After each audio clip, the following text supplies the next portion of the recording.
प्रकार बार बार के आक्रमणों और हिंदू जनमानस के रोष एवं हिंदुस्तान पर मुगलों की ढीली होती पकड़ से बचने के एक राजनैतिक प्रयास के चलते अकबर की इस कूटनीति से कुछ दिनों के लिए जन्मभूमि में रक्त नहीं बहा।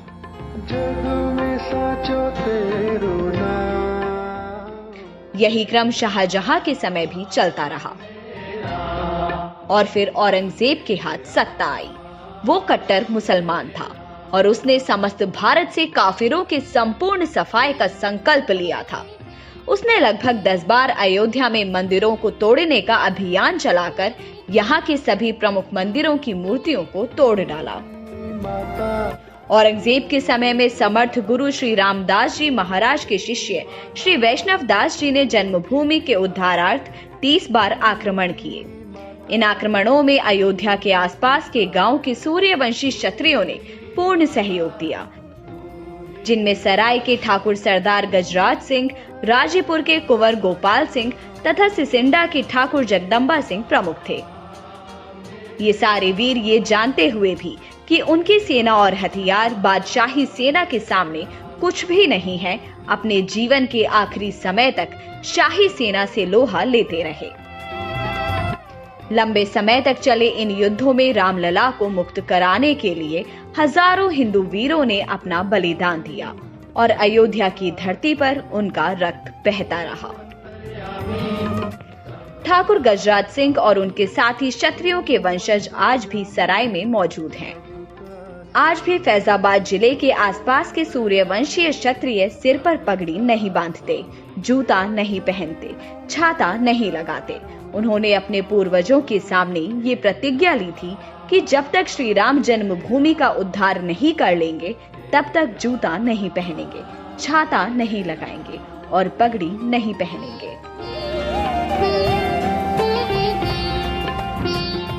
1640 ईस्वी में औरंगजेब ने मंदिर को ध्वस्त करने के लिए जाबाज खां के नेतृत्व में एक जबरदस्त सेना भेज दी थी। बाबा वैष्णव दास के साथ साधुओं की एक सेना थी जो हर विद्या में निपुण थी। इसे चिमटाधारी साधुओं की सेना भी कहते थे। जब जन्मभूमि पर जाबाज खान ने आक्रमण किया तो हिंदुओं के साथ चिमटाधारी साधुओं की सेना मिल गई और उर्वशी कुंड नामक जगह पर जाबाज खां की सेना से 7 दिनों तक भीषण युद्ध किया। चिमटाधारी साधुओं के चिमटे की मार से मुगलों की सेना भाग खड़ी हुई। इस प्रकार चबूतरे पर स्थित मंदिर की रक्षा हो गई। जाबाज खां की पराजित सेना को देखकर औरंगजेब बहुत क्रोधित हुआ और उसने जाबाज खां को हटाकर एक अन्य सिपहसालार सैयद हसन अली को 50,000 सैनिकों की सेना और तोपखाने के साथ अयोध्या की ओर भेज दिया और साथ में ये आदेश दिया कि अब की बार जन्मभूमि को बर्बाद करके वापस आना। यह समय सन 1680 का था। बाबा वैष्णव दास ने सिखों के गुरु गोविंद सिंह से युद्ध में सहयोग के लिए पत्र के माध्यम से संदेश भेजा। पत्र पाकर गुरु गोविंद सिंह सेना समेत तत्काल अयोध्या आ गए और ब्रह्मकुंड पर अपना डेरा डाला। ब्रह्मकुंड वही जगह है जहां आजकल गुरु गोविंद सिंह की स्मृति में सिखों का गुरुद्वारा बना हुआ है। बाबा वैष्णव दास एवं सिखों के गुरु गोविंद सिंह रामलला की रक्षा हेतु एक साथ रणभूमि में कूद पड़े। इन वीरों के सुनियोजित हमलों से मुगलों की सेना के पांव उखड़ गए और सैयद हसन अली भी युद्ध में मारा गया। औरंगजेब हिंदुओं की इस प्रतिक्रिया से स्तब्ध रह गया और इस युद्ध के बाद 4 साल तक उसने अयोध्या पर हमला करने की हिम्मत नहीं की। औरंगजेब ने सन 1684 में एक बार फिर श्री राम जन्मभूमि पर आक्रमण किया। इस भीषण हमले में शाही फौज ने लगभग 10,000 से ज्यादा हिंदुओं की हत्या कर दी। नागरिकों तक को नहीं छोड़ा। जन्मभूमि हिंदुओं के रक्त से लाल हो गई। जन्मभूमि के अंदर नवकोण में एक कंदर्प कूप नाम का कुआं था।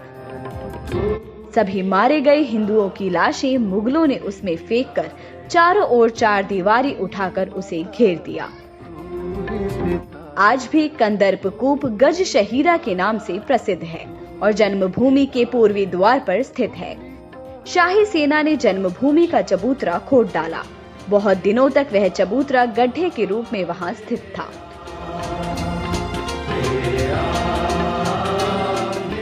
औरंगजेब के क्रूर अत्याचारों की मारी हिंदू जनता अब उस गड्ढे पर ही श्री राम नवमी के दिन भक्ति भाव से अक्षत, पुष्प और जल चढ़ाती रहती थी। नवाब शहादत अली के समय 1763 ईस्वी में जन्मभूमि के रक्षार्थ अमेठी के राजा गुरुदत्त सिंह और पीपरपुर के राजकुमार सिंह के नेतृत्व में बाबरी ढांचे पर पुनः 5 आक्रमण किए गए, जिसमें हर बार हिंदुओं की लाशें अयोध्या में गिरती रहीं। लखनऊ गजेटियर में कर्नल हंट लिखते हैं, लगातार हिंदुओं के हमले से ऊबकर नवाब ने हिंदुओं और मुसलमानों को एक साथ नमाज पढ़ने और भजन करने की इजाजत दे दी,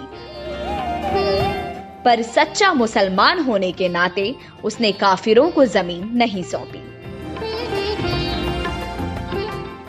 लखनऊ गजेटियर पृष्ठ 62 नसीरुद्दीन हैदर के समय में मकरही के राजा के नेतृत्व में जन्मभूमि को पुनः अपने रूप में लाने के लिए हिंदुओं के 3 आक्रमण हुए, जिनमें बड़ी संख्या में हिंदू मारे गए। परंतु तीसरे आक्रमण में डटकर नवाबी सेना का सामना हुआ। 8वें दिन हिंदुओं की शक्ति क्षीण होने लगी। जन्मभूमि के मैदान में हिंदुओं और मुसलमानों की लाशों का ढेर लग गया। इस संग्राम में भीती, हंसवर, मकरही, खजुरहट, दियारा, अमेठी के राजा गुरुदत्त सिंह आदि सम्मिलित थे। हारती हुई हिंदू सेना के साथ वीर चिमटाधारी साधुओं की सेना आ मिली और इस युद्ध में शाही सेना के चीथड़े उड़ गए और उसे रौंदते हुए हिंदुओं ने जन्मभूमि पर कब्जा कर लिया।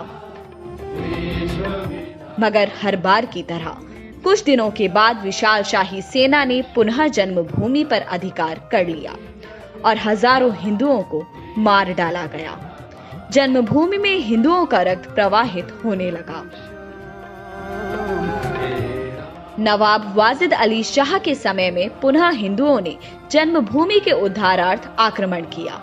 फैजाबाद गजेटियर में कनिंघम ने लिखा, इस संग्राम में बहुत ही भयंकर खून खराबा हुआ।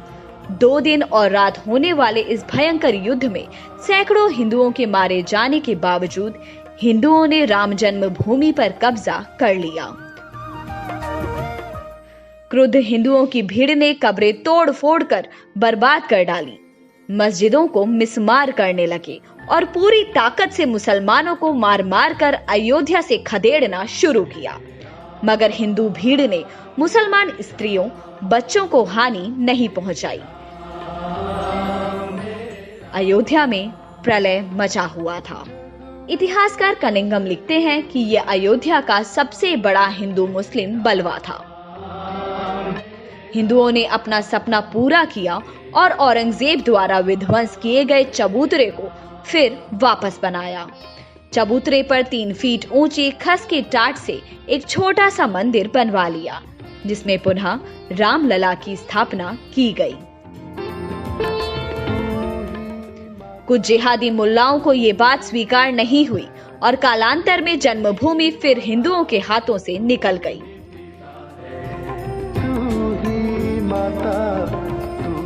सन 1857 की क्रांति में बहादुर शाह जफर के समय में बाबा रामचरण दास ने एक मौलवी आमिर अली के साथ जन्मभूमि के उद्धार का प्रयास किया, पर 18 मार्च सन 1858 को कुबेर टीला स्थित एक इमली के पेड़ में दोनों को एक साथ अंग्रेजों ने फांसी पर लटका दिया।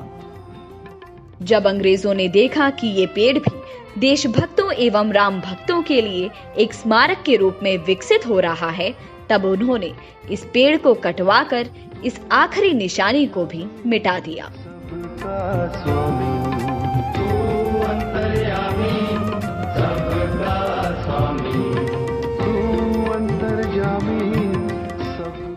इस प्रकार अंग्रेजों की कुटिल नीति के कारण राम जन्मभूमि के उद्धार का यह एकमात्र प्रयास भी विफल हो गया।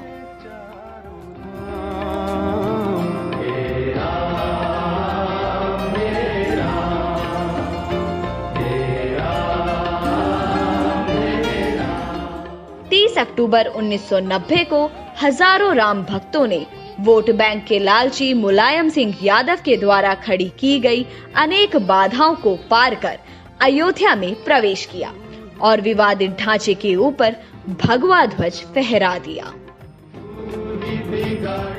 लेकिन 2 नवंबर 1990 को मुख्यमंत्री मुलायम सिंह यादव ने कार सेवकों पर गोली चलाने का आदेश दिया, जिसमें सैकड़ों राम भक्तों ने अपने जीवन की आहुतियां दी। सरकार ने मृतकों की असली संख्या छिपाई, परंतु प्रत्यक्षदर्शियों के अनुसार सरयू तट राम भक्तों की लाशों से पट गया था। 4 अप्रैल 1991 को उत्तर प्रदेश के तत्कालीन मुख्यमंत्री मुलायम सिंह यादव ने इस्तीफा दिया।